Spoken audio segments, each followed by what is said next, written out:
ನಮಸ್ಕಾರ ವೀಕ್ಷಕರೇ. ಚಂದ್ರಶೇಖರ ಆಜಾದ್ ಅವರ ಸಂಪೂರ್ಣ ಜೀವನ ಚರಿತ್ರೆ ಮತ್ತು ಅವರ ಸೈದ್ಧಾಂತಿಕ ವಿಕಾಸವನ್ನು ಎಳೆಯಾಗಿ ಬಿಡಿಸಿಡುವ ಈ ವಿಶೇಷ ವಿವರಣೆಗೆ ನಿಮ್ಗೆಲ್ಲರಿಗೂ ಸ್ವಾಗತ. ಇವತ್ತು ನಾವು ಕೇವಲ ಒಬ್ಬ ವ್ಯಕ್ತಿಯ ಬಗ್ಗೆ ಮಾತಾಡುತ್ತಿಲ್ಲ, ಬದಲಾಗಿ ಭಾರತದ ಸ್ವಾತಂತ್ರ್ಯ ಸಂಗ್ರಾಮದ ಬೆಂಕಿಯ ಕಿಡಿಯಾಗಿದ್ದ ಒಬ್ಬ ಮಹಾನ್ ಕ್ರಾಂತಿಕಾರಿಯ ಸಾಹಸಗಾಥೆಯನ್ನು ಮೆಲುಕು ಹಾಕಲಿದ್ದೇವೆ. ಬನ್ನಿ ಶುರು ಮಾಡೋಣ. ನಿಮ್ಮ ರಕ್ತ ಕುದಿಯದಿದ್ರೆ ನಿಮ್ಮ ನರಗಳಲ್ಲಿ ಹರಿಯೋದು ಕೇವಲ ನೀರು. ಎಂಥ ಅದ್ಭುತವಾದ ಮಾತಲ್ವಾ? ಇದನ್ನ ಕೇಳಿದಾಗ್ಲೇ ನಮ್ಮಲ್ಲೂ ಒಂಥರ ರೋಮಾಂಚನ ಶುರುವಾಗತ್ತೆ.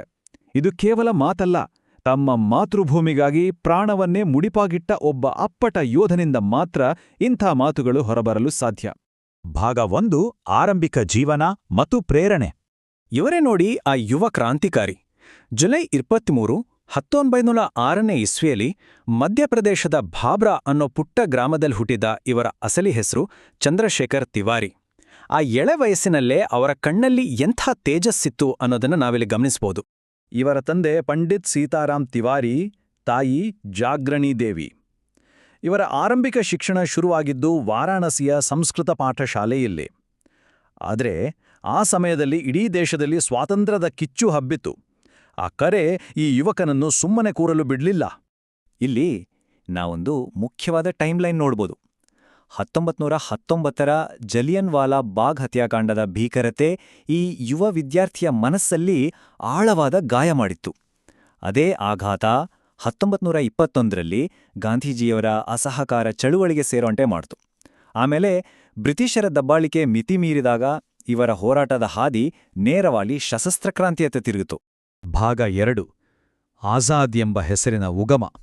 ಕೇವಲ 15 ವರ್ಷದ ಒಬ್ಬ ವಿದ್ಯಾರ್ಥಿಗೆ ಆಜಾದ್ ಅನ್ನೋ ಬಿರುದು ಹೇಗೆ ಸಿಕ್ತು ಅಂತ ನೀವು ಯೋಚಿಸ್ತಾ ಇರ್ಬೋದು.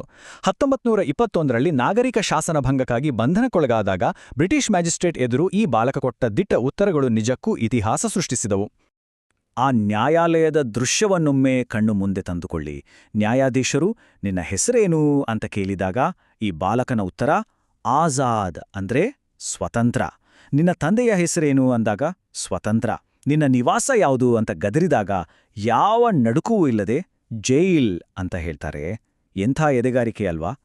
ಈ ಉತ್ತರಗಳಿಂದ ರೊಚ್ಚಿಗೆದ್ದ ನ್ಯಾಯಾಧೀಶರು ಆ ಬಾಲಕನಿಗೆ 15 ಛಡಿಯೇಟುಗಳ ಕಠಿಣ ಶಿಕ್ಷೆ ವಿಧಿಸ್ತಾರೆ.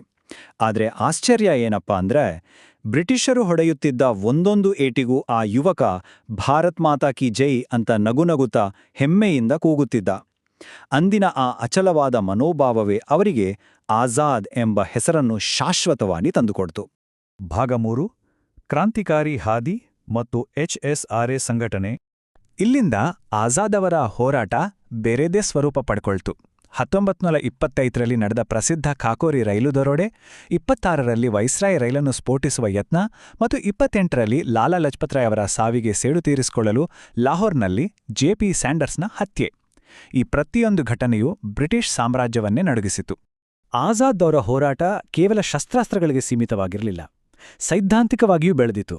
1928ರಲ್ಲಿ ಭಗತ್ ಸಿಂಗ್ ಅವರ ಜೊತೆಗೂಡಿ HRA ಸಂಘಟನೆಯನ್ನ HSRA ಅಂದ್ರೆ ಹಿಂದೂಸ್ತಾನ್ ಸೋಷಲಿಸ್ಟ್ ರಿಪಬ್ಲಿಕನ್ ಅಸೋಸಿಯೇಷನ್ ಆಗಿ ಬದಲಾಯಿಸಿದ್ರು.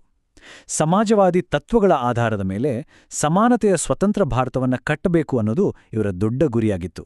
ಭಾಗ 4: ಝಾನ್ಸಿಯಲ್ಲಿ ಅಜ್ಞಾತವಾಸ. ಬ್ರಿಟಿಷರ ಕಣ್ಣಿಗೆ ಮಣ್ಣೆರ್ಚಿ ಝಾನ್ಸಿಯಲ್ಲಿ ಅವರು ಕಳೆದ ಅಜ್ಞಾತವಾಸದ ಕಥೆ ತುಂಬಾನೇ ರೋಚಕವಾಗಿದೆ. ಅವರು ಪಂಡಿತ್ ಹರಿಶಂಕರ್ ಬ್ರಹ್ಮಚಾರಿ ಅನ್ನೋ ಹೆಸರಿನಲ್ಲಿ ಯಾರಿಗೂ ಅನುಮಾನ ಬಾರದಂತೆ ಸಮಾಜದಲ್ಲಿ ಬೆರೆತು ಹೋಗಿದ್ರು. ಧಿಮಾರ್ಪುರದಲ್ಲಿ ಮಕ್ಕಳಿಗೆ ಪಾಠ ಮಾಡ್ತಾ ಸತಾರ್ ನದಿಯ ಬಳಿಯ ಓರ್ಚಾ ಕಾಡಿನಲ್ಲಿ ಗುರಿಯಿಟ್ಟು ಗುಂಡು ಹಾರಿಸುವ ಅಭ್ಯಾಸ ಮಾಡ್ತಿದ್ರು. ಜೊತೆಗೆ ಸಹಚರರಿಗೆ ಟ್ರೈನಿಂಗ್ ಕೂಡ ಕೊಡ್ತಿದ್ರು. ಅಷ್ಟೇ ಅಲ್ಲ, ಬುಂದೇಲ್ಖಂಡ್ ಮೋಟಾರ್ ಗ್ಯಾರೇಜ್ನಲ್ಲಿ ವಾಹನ ಓಡಿಸೋದನ್ನು ಕೂಡ ಕಲ್ತ್ಕೊಂಡ್ರು. ಭಾಗ 5: ಆಲ್ಫ್ರೆಡ್ ಪಾರ್ಕ್ನಲ್ಲಿನ ಅಂತಿಮ ಕಥನ. ಈ ಘಟನೆ ಇತಿಹಾಸದ ಪುಟಗಳಲ್ಲಿ ಒಂದು ಕಪ್ಪು ಚುಕ್ಕೆ ಅಂತಾನೆ ಹೇಳ್ಬೋದು. ಫೆಬ್ರವರಿ 27, 1931. CID ಮಾಹಿತಿದಾರನಾಗಿದ್ದ ವೀರ್ಭದ್ರ ತಿವಾರಿ ಮಾಡಿದ ಒಂದು ದ್ರೋಹದಿಂದಾಗಿ ಆಜಾದ್ ಅವರು ಅಲಹಾಬಾದ್ನ ಆಲ್ಫ್ರೆಡ್ ಪಾರ್ಕ್ನಲ್ಲಿ ತಮ್ಮ ಸಂಗಾತಿ ಸುಖದೇವ್ ರಾಜ್ ಜೊತೆ ಇದ್ದಾಗ ಭಾರೀ ಶಸ್ತ್ರಸಜ್ಜಿತ ಪೊಲೀಸರು ದಿಢೀರನೆ ಅವರನ್ನ ಸುತ್ತುವರೆದರು. ನೀವಿಲ್ಲಿ ಗಮನಿಸಬೇಕಾದ ಅತಿ ಮುಖ್ಯವಾದ ಅಂಶ ಅಂದ್ರೆ ಆ ನಂಬರ್ 25. ಹೌದು, ಅಷ್ಟು ದೊಡ್ಡ ಕ್ರಾಂತಿಕಾರಿ ನಾಯಕ ಬ್ರಿಟಿಷರ ನಿದ್ದೆಗೆಡಿಸಿದ್ದ ಆ ಸಿಂಹ ಅಂತಿಮ ಕದನವನ್ನ ಎದುರಿಸುವಾಗ ಅವರಿಗೆ ಕೇವಲ 25 ವರ್ಷ ವಯಸ್ಸಾಗಿತ್ತು. ಆ ಎಳೆಯ ವಯಸ್ಸಿಗೆ ಅವರು ಮಾಡಿದ್ದ ಸಾಧನೆ ನಿಜಕ್ಕೂ ಬೆರಗುಗೊಳಿಸುವಂಥವುದು. ಆ ಭೀಕರ ಗುಂಡಿನ ಚಕಮಕಿಯಲ್ಲಿ ಶುರುವಿನಲ್ಲೇ ಆಜಾದ್ ಅವರ ತೊಡೆಗೆ ತೀವ್ರವಾದ ಗಾಯವಾಯಿತು. ರಕ್ತ ಸುರಿಯುತ್ತಿದ್ರೂ ಲೆಕ್ಕಿಸದೆ ತಮ್ಮ ಸಂಗಾತಿ ಸುಖ್ದೇವ್ ರಾಜ್ ಸುರಕ್ಷಿತವಾಗಿ ತಪ್ಪಿಸಿಕೊಳ್ಳಿ ಅಂತ ನಿರಂತರ ಕವರ್ ಫೈರ್ ನೀಡಿದ್ರು. ಒಂದು ಮರದ ಹಿಂದಿನಿಂದ ಒಂಟಿಯಾಗಿ ಹೋರಾಡ್ತಾ 3 ಪೊಲೀಸರನ್ನ ಹೊಡೆದುರುಳಿಸಿದ್ರು. ಅವರ ಗುಂಡಿನ ದಾಳಿ ಎಷ್ಟು ಭೀಕರವಾಗಿತ್ತಂದ್ರೆ ಗಂಟೆಗಳ ಕಾಲ ಯಾವೊಬ್ಬ ಪೊಲೀಸ್ ಕೂಡ ಅವರ ದೇಹದ ಹತ್ರ ಸುಳಿಯೋಕೂ ನಡುಗ್ತಿದ್ದ. ಕೊನೆಗೂ ಪಿಸ್ತೂಲಿನಲ್ಲಿ ಗುಂಡುಗಳು ಖಾಲಿಯಾದವು. ಬ್ರಿಟಿಷರಿಗೆ ಎಂದಿಗೂ ಜೀವಂತವಾಗಿ ಸಿಕ್ಕಿಬೀಳುವುದಿಲ್ಲ ಅನ್ನೋದು ಅವರ ಅಜೀವ ವ್ರತವಾಗಿತ್ತು. ಆ ವ್ರತವನ್ನು ಉಳಿಸಿಕೊಳ್ಳಲು ತಮ್ಮ ಕೋಲ್ಟ್ ಪಿಸ್ತೂಲಿನಲ್ಲಿ ಉಳಿದಿದ್ದ ಆ ಒಂದೇ ಒಂದು ಕೊನೆಯ ಗುಂಡನ್ನು ತಮ್ಮ ತಲೆಗೆ ಹಾರಿಸಿಕೊಂಡ್ರು. ಬ್ರಿಟಿಷರಿಗೆ ಶರಣಾಗುವ ಬದಲು ಶಾಶ್ವತವಾಗಿ ಆಜಾದಾಗಿಯೇ ಹುತಾತ್ಮರಾದರು. ಭಾಗ 6 ಅಮರ ವಾಕ್ಯಗಳು ಮತ್ತು ಪರಂಪರೆ. दुश्मन की गोलियों का हम सामना करेंगे, आजाद ही रहेंगे, आजाद ही रहेंगे. ಇದು ಅವರ ಅತ್ಯಂತ ಪ್ರಸಿದ್ಧವಾದ ಅಮರ ವಾಕ್ಯ. ಶತ್ರುಗಳ ಗುಂಡುಗಳನ್ನು ಎದುರಿಸ್ತೇವೆ, ನಾವು ಸ್ವತಂತ್ರರು ಮತ್ತು ಸದಾ ಸ್ವತಂತ್ರರಾಗಿಯೇ ಇರುತ್ತೇವೆ ಅನ್ನೋ ಈ ಮಾತು ಇವತ್ತಿಗೂ ನಮ್ಮ ಮೈ ಜುಮ್ಮನಿಸುವಂತೆ ಮಾಡುತ್ತೆ. ಆಜಾದ್ ಅವರ ಬಲಿದಾನದ ಸ್ಮರಣೆಗಾಗಿ ಅವರು ಹುತಾತ್ಮರಾದ ಆಲ್ಫ್ರೆಡ್ ಪಾರ್ಕ್ ಅನ್ನ ಚಂದ್ರಶೇಖರ ಆಜಾದ್ ಪಾರ್ಕ್ ಅಂತ ಮರುನಾಮಕರಣ ಮಾಡಲಾಗಿದೆ. ಅವರು ಬಳಸ್ತಿದ್ದ ಆ ಐತಿಹಾಸಿಕ ಕೋಲ್ಟ್ ಪಿಸ್ಟಲ್ ಇಂದಿಗೂ ಅಲಹಾಬಾದ್ ಮ್ಯೂಸಿಯಂನಲ್ಲಿದೆ. ಬ್ರಿಟಿಷರು ಗುಟ್ಟಾಗಿ ಅವರ ಅಂತ್ಯಕ್ರಿಯೆ ಮಾಡಿದ್ರು ಅಂತ ಜನರಿಗೆ ಗೊತ್ತಾದ ತಕ್ಷಣ ಇಡೀ ದೇಶವೇ ರೊಚ್ಚಿಗೆದ್ದು ಬೀದಿಗಿಳಿದಿತ್ತು. ಆಕ್ರೋಶ ಮತ್ತು ದುಃಖ ಮುಗಿಲು ಮುಟ್ಟಿತ್ತು. ಈ ವಿಶೇಷ ವಿವರಣೆಯ ಕೊನೆಯಲ್ಲಿ ನಾವು ನಮ್ಮನ್ನೇ ಕೇಳ್ಕೊಳ್ಬೇಕಾದ ಒಂದು ದೊಡ್ಡ ಪ್ರಶ್ನೆ ಇದೆ.